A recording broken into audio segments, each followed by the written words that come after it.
Kudüs'ü yalnız bırakmama adına, Gazze'yi yalnız bırakmama adına meydanlara doğru. Bismillahirrahmanirrahim. Tekbir! Kulunu Mescid-i Haram'dan çevresini mübarek kıldığımız Mescid-i Aksa'ya götüren Allah eksikliklerden münezzehtir. O gerçekten her şeyi işitmekte ve görmektedir. İsra suresi 1. ayet. Değerli basın mensupları ve aziz Müslümanlar, Ramazan-ı Şerif'in rahmet, mağfiret ve bereket ikliminde bir kez daha Dünya Kudüs gününe ulaşmanın hüznünü ve sorumluluğunu yaşıyoruz. Bu mübarek ay sadece oruç tuttuğumuz değil, paylaşmayı, kardeşliği, adaleti ve mazlumun yanında durmayı yeniden kuşandığımız bir aydır. Ancak bizler iftar sofralarımızı kurarken gönlümüzün bir yanı hep hüzünle doludur. Çünkü ümmetin kalbi olan Kudüs ve Mescid-i Aksa Siyonist işgalin insanlık dışı zulmü altında inim inim inlemektedir. İsra suresi 1. ayeti bize Kudüs'ün ve Mescid-i Aksa'nın Allah katındaki eşsiz makamını haykırmaktadır. Rabbinin huzurundan alınan bu ilahi berat, bu mübarek beldenin İslam ümmeti için ne anlama geldiğini açıkça ortaya koymaktadır. Kudüs yalnızca bir şehir değil, Kudüs peygamberler şehridir. Hazreti İbrahim'in, Hazreti Davud'un, Hazreti Süleyman'ın ayak izleriyle mübarek kılınmış, Hazreti İsa'nın tebliğine beşiklik etmiş ve nihayet sevgili Peygamberimiz Hazreti Muhammed sallallahu aleyhi ve sellemin miraca yükseldiği mübarek beldedir.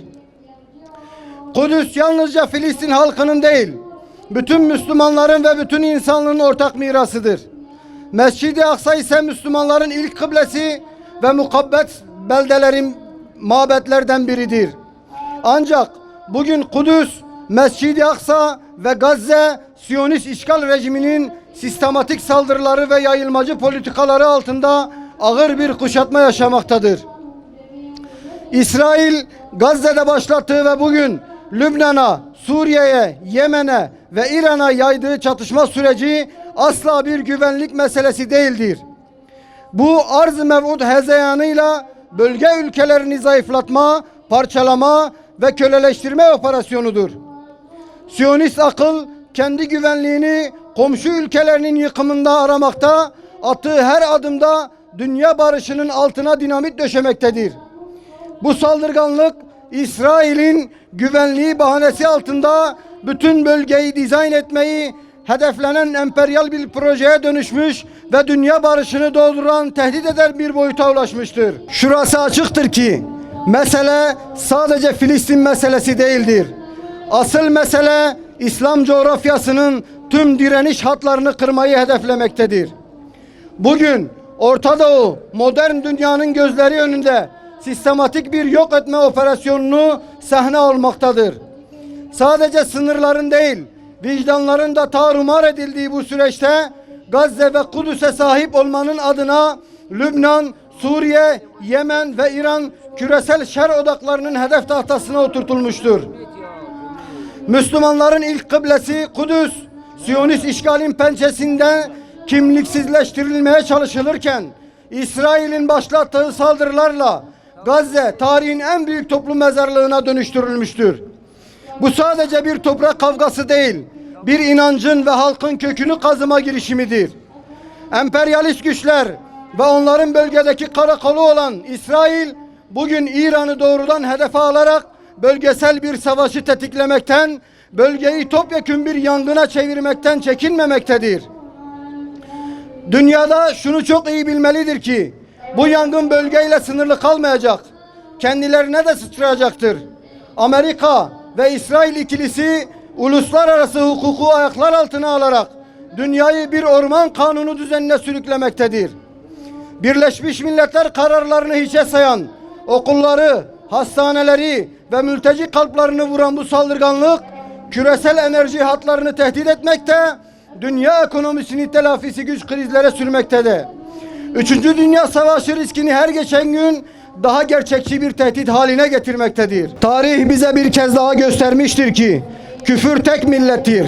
Bu şer ittifakının içinde Amerika ön plana çıksa da İsrail'in arkasındaki en büyük destekçilerden biri de tarih sahnesindeki fitneci rolünü yeniden üstlenmiş olan İngiltere'dir. Emperyalist güçler kendi aralarındaki ihtilafları bir kenara bırakıp İslam coğrafyasına karşı birleşmişken bugün Müslümanlara düşen kendi aralarındaki ihtilafları bir kenara bırakmaları, ümmet bilincini yeniden güçlendirmeleri, mazlumların yanında güçlü bir duruş sergilemeleri, vahdet içinde hareket etmeleri ve bu küresel kuşatmaya karşı sarsılmaz bir kale inşa etmeleri beklenmektedir. Gazze'de dökülen kan ile Yemen'de açlıktan can veren çocuğun feryadı birdir. Gazze'nin okullarında bombalanan çocuklarla Tahran'ın okullarında bombalanan kız çocukları birdir. Dünya Kudüs Günü vesilesiyle buradan tüm İslam alemine sesleniyoruz. Zulme sessiz kalmayın. İşgale karşı sesinizi yükseltin. Mazlumların yanında durun. Bunun için vahdet şarttır. Mezhebi ve siyasi ayrılıklar Siyonist kurşunlardan daha yıkıcıdır. Tek yürek ve tek bilek olma vaktidir. Gazze'den Lübnan'a, Yemen'den İran'a kadar saldırı altında olan tüm mazlum halklara tam bir dayanışma içinde olunmalıdır. Siyonizm ve onun en büyük destekçileri olan ABD, İsrail ve İngiltere'ye yönelik etkili sürdürülebilir bir ekonomik boykot uygulanmalıdır. Aksa bir onur meselesidir. Kudüs'ü savunmak sadece Filistinlilerin değil, La ilahe illallah diyen her ferdin boynunun borcudur. Şu bilinmelidir ki Kudüs ve Aksa özgürleşmeden ne bölgeye ne de dünyaya huzur gelmeyecektir. İşte bu nedenle bugün buradan bir kez daha ilan ediyoruz.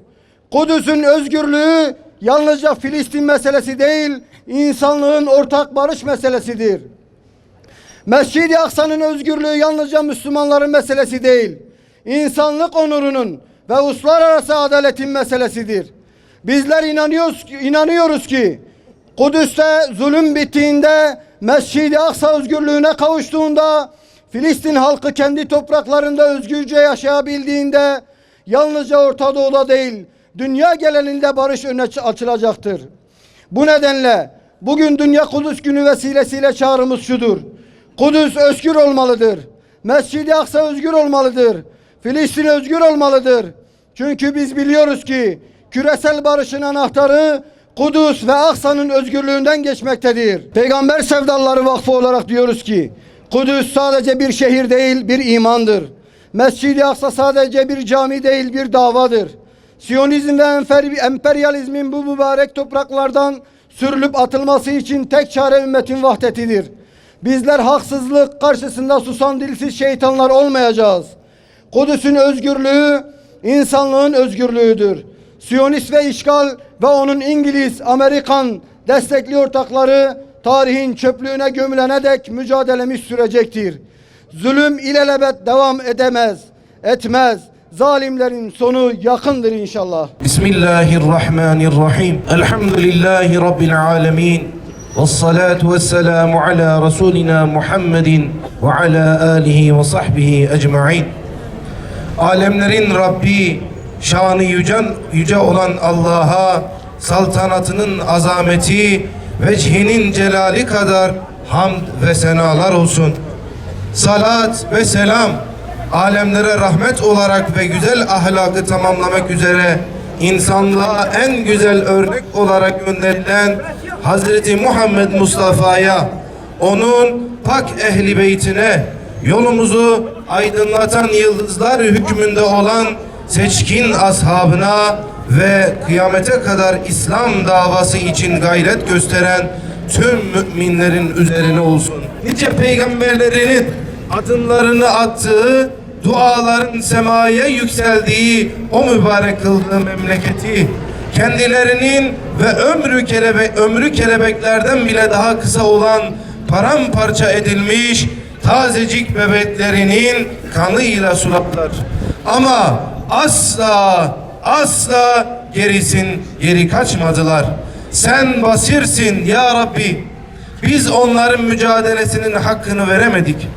Nicelikte az, nitelikte dünyaya ağır basan bu küçücük topluluktan sen razı ol.